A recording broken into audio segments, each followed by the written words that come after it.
NFL teams according to Colin.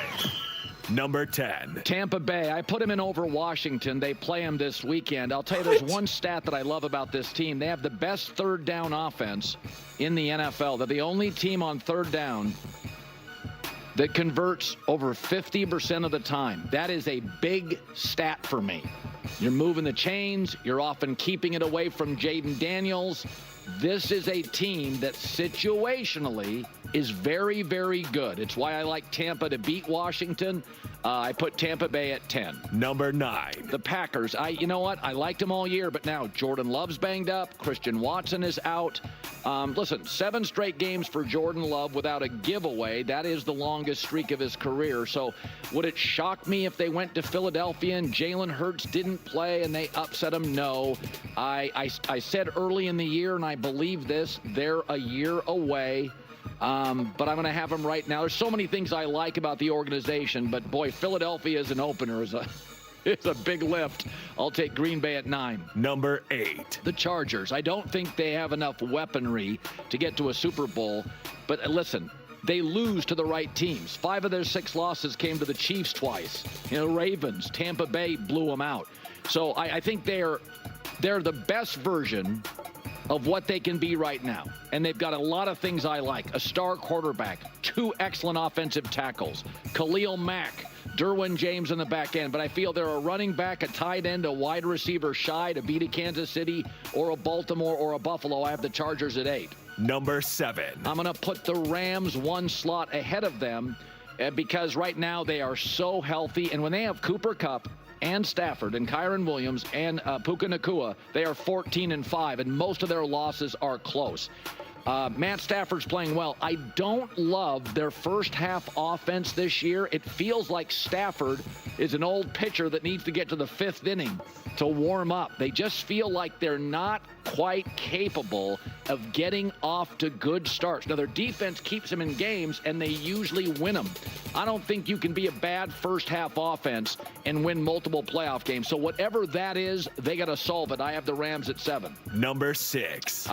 The Vikings at 6. The Rams-Vikings is a great game. Listen, they were 0-4 in red zone trips, and Sam Darnold had too much juice and too much adrenaline and missed open throws. But the only 2 teams they've lost to this year are the Lions a couple of times and the Rams. So, we're talking about a very good football team. Sam Darnold did not have a good game in a big spot. I didn't think it was a winnable game. I thought it was the biggest football game in Detroit with a better roster in 15 years. I'll took the Vikings at 6. Number 5. We have to be honest. Speaking of history, the Ravens are the first team in league history with 4,000 passing yards and 3,000 rushing yards in a season. That cannot be overlooked. This is just not another team in the NFL. They are a passing powerhouse and a running powerhouse. And they lead the NFL in yards per carry. So if you're going to beat Kansas City, that is the way to do it. I'm not saying they're going to, but the way to do it is you get 4.5 yards a carry, and Patrick Mahomes is throwing on 3rd and 2 and 2nd and 4. That's the way to beat Kansas City. So I think they're uniquely built. They're a better version of what they've been in previous years. They're even better on the ground than previous years. Number 4. The Eagles. Jalen Hurts, concussion protocol. Maybe I think their roster would be number 1. I am a little worried about the Jalen Hurts situation. Listen, if Hurts and A.J. Brown play, they're 11-0, and they have the best roster in the league. So I've always said the final 4 teams in my Blazing 5, I believe, are the Super Bowl teams. Those are teams that can win a Super Bowl, my final 4 teams. If I did this tomorrow and Jalen Hurts was out of protocol, I'd probably have him at 3, but I'll put him at 4. Number 3. Detroit. Now they're getting healthier on defense. And this should be noted, this is how good of a coordinator Aaron Glenn is. I don't think they have great defensive personnel. I think they have great offensive personnel. They've allowed the lowest passer rating of any team in the NFL this year. And that's with Hutchison, their top pass rusher, out for most of the year. And massive injuries in the back 7. This is a really, really well-coached team, and also another team that matches up with like a Kansas City. 2 running backs, great O-line, like Baltimore, can play some keep away. Detroit at 3. Number 2. Buffalo feels like the best version of Buffalo. They're no longer reckless. Fewest turnovers in a single season in NFL history. Tied for the second fewest turnovers, 8. So they don't beat themselves like previous seasons. They don't give the ball away. They don't allow sacks. So I think this is the best version of Baltimore and Buffalo this year. Is it good enough to beat Kansas City? If I was a betting person, I would say no. So let's go to number one, and we all know who it is. Number one. Listen, they're 7-2 against current playoff teams this season. 7 straight games without a turnover. I think their receiving core is more dynamic today than it's been the previous 2 years. Their defense maybe not quite as good. The AFC playoffs are going to be one for the ages because, I look at this team and I see a little snazzier version of offense. Xavier Worthy now is a better tool than previous years. I think they now have a second tight end. I don't think their offensive tackle situation is ideal, but it's good enough. But I think Baltimore and Buffalo are the best versions of Baltimore and Buffalo in years. And I do think...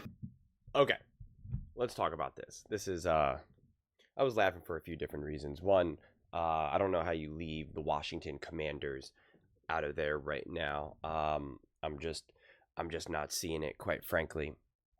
And then again, I don't think he said it this time around, but he's kind of ripped the Green Bay Packers for losing to all of these top teams. He's like, they lose to the Vikings and they lose to the Lions and the Eagles and then the Chargers. He's like, the Chargers are losing to all the right teams. They're losing to the Chiefs and and it's just like, well, you could take the same logic then back and forth. So, if you're going to criticize one team for doing it, then you can't defend the other team for doing it. It just doesn't make sense that way. And yeah, and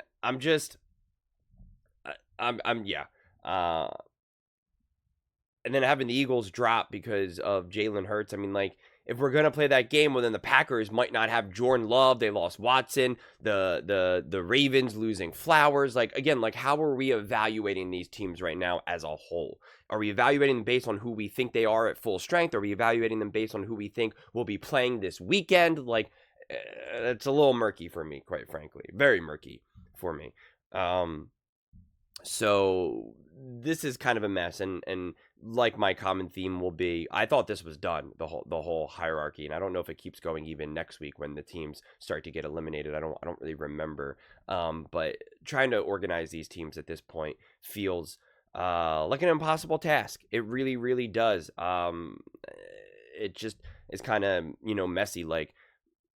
Where are we saying that the Rams are better than the Chargers? That the Rams are better than the Chargers, or that the Rams are better than the Commanders. What, based off of what? Matthew Stafford and Puka and Cooper Kupp right now? I don't understand. They have not been playing good ball these last few weeks. And again, I think that they can be dangerous in the playoffs. That's the thing. You could be not I could think that the Commanders are a better team than the Buccaneers, but that the Buccaneers have a better chance to win because they have more experience and they're at home and et cetera, et cetera. So, just because a team beats another team, or just because a team will do better in the playoffs, doesn't mean that they're a better team overall. Again, that's where this kind of starts to get a little messy for me. It just does. You could say that I think that the Bills or the Ravens are a better team than the Chiefs, but the Chiefs are more likely to win in the playoffs head-to-head. I know that for some people it makes their head explode because they can't accept that to be the truth. But again, the Bills then, if you can't accept that to be the truth, well then the Bills beat the Chiefs. So therefore, how do you make sense of that? And again, saying the Chiefs that they've lost 2 games against playoff teams, that's not really fair because their last game they lost they didn't play.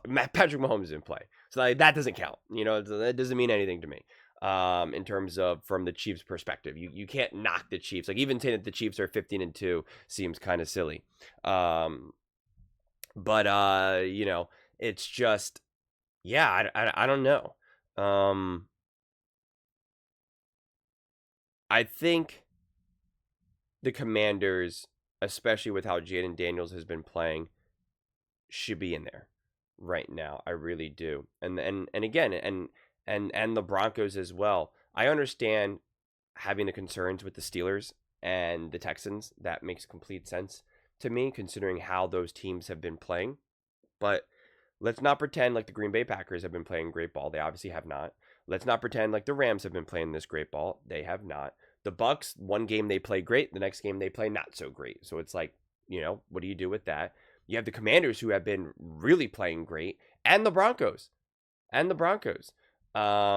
So I just think that, you know, at this point, I almost just want to look at it as 2-tier teams.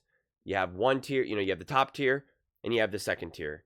And it's like the top tier, I would put probably that top 5. I'm doing this very quick. Sometimes I pause it and try to think about it longer. So I might get this wrong. I apologize if I do. But right now, my gut tells me just right off the bat, those 5 teams right there, that's the tier 1.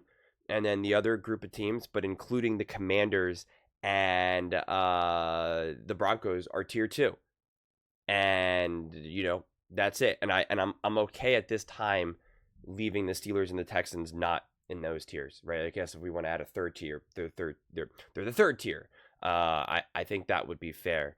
But and it's not to say that I doubt the Vikings, but that loss was not a good loss, and I do think that they'll redeem themselves, and I do think that they have a great chance at beating the Rams. But again, if we're backing ourselves in a corner and being forced to make a decision right now, I think it's fair. But I would still, I would also have no problem putting the Vikings in that top tier as well and just making it, a 6-team tier. But for the sake of trying to not just put too many teams in one basket, even though that is honestly deep down what I want to do, just for the sake of conversation, I'll back myself in a corner and kind of keep it separate.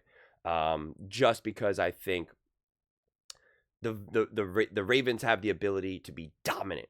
The Eagles have the ability to be dominant. The Lions have the ability to be dominant. The Bills have the ability to be dominant. Now, I don't think the Chiefs have the ability to be dominant, but they're dominantly consistent, which makes them dominant, but just in a different way.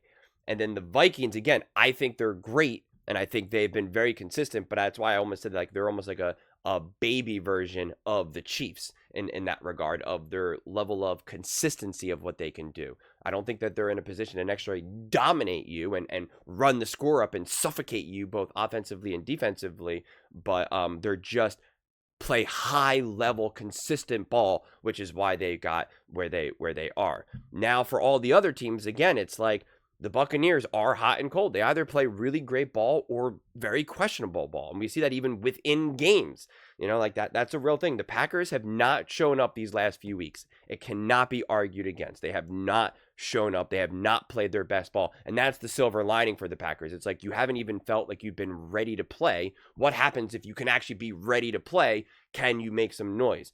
And again, the Chargers, they're probably the Chargers and the Rams are probably the 2 hardest teams for me to figure out what to do with them, because I believe in those quarterbacks and those coaches, but it's just unclear to me whether or not they will be able to be enough this season, in the playoffs. But I'm a massive believer in what the Chargers and Herbert and Harbaugh are doing. And again, the Rams, it's just Matthew Stafford confuses me. 1 minute, I think he's truly elite, and I think overall he is. But at this point in his career, I don't know if he's consistently enough to be elite. Because he is. The dude is an elite quarterback, but I don't know, as you get older, it's like maybe you're elite 7 out of 10 games rather than what it used to be 8 or 9 out of 10 games. You never know how someone's going to age. Sometimes when they age, it's their consistency goes. Sometimes their consistency, but they used to be able to play at 95. Now they're at 90. You just don't know. You really don't. And that's why I'm still trying to figure out what is Matthew Stafford at this point. And again, as I previously mentioned, throwing in the Denver Broncos and the Washington Commanders, considering how they've been playing, considering how Bo Nix has looked, and considering how elite the Broncos defense has been, it's hard for me to not say that they belong in there. Are you really going to say with a straight face that the Broncos have no chance against the Packers or no chance against the Rams? I just don't see that. And same thing with the Washington Commanders. I think the Commanders are also one of the tougher teams because we can think that they're maybe a top team, but a rookie quarterback on the road, first playoff game, you're set up to fail. That the Commanders aren't supposed to win the game. They could be the number 1 seed in the NFL. right? There's a possibility where they could have had another couple wins this season, which would have then significantly boosted them up, could have had them potentially win the division and stuff, and they could have clearly been like the number 2 seed or something, or the number 3 seed and not a wild card team, and you could still say, yeah, but I don't think they're favored to win the playoffs, because it's a tough spot. First year quarterbacks going into the playoffs without like a really legitimate stacked roster to really kind of help support you and help you through what some of the pitfalls may be. Like it's a hard spot. So I could believe that the Commanders are a top 5 team and still say, but I think they're going to lose to the Bucs. And again, I'm not making any predictions for that game. I'm just trying to think out loud and explain my own logic, because we do know football, is the ultimate situational sport. It really is. And so situationally, we can say this is a great team, but first time in the playoffs, on the road, going up against a feisty Bucs team. It's not an easy spot for anyone to be in, let alone just a first-year rookie. So, it's going to be interesting to see how this all unfolds. Honestly, this herd hierarchy caught me off guard because I really thought we were done with that last week. So as soon as I saw this, I was like, oh God, I got to make this now. And I was just kind of like, where do I even want to go with this? I thought I wrapped up everything last week and I like reached the conclusions and I'm like done now, because I didn't learn anything this week. Honestly, I didn't learn anything with the Eagles playing the Giants and the Ravens playing the Browns and the Chargers playing the Raiders. I didn't learn anything. I learned nothing this week. So like nothing could really change for me, but it is what it is. But those are just my thoughts. I'd absolutely love to hear yours. What do you guys all think about Colin's herd hierarchy going into the playoffs? How does your mind work at this point in terms of ranking these teams? Let me know in the comments below. I read every single comment. So whether you agree with me or disagree with me, either way, let's get in some discussions. Let's get in some fights. But ultimately, let's just have some fun.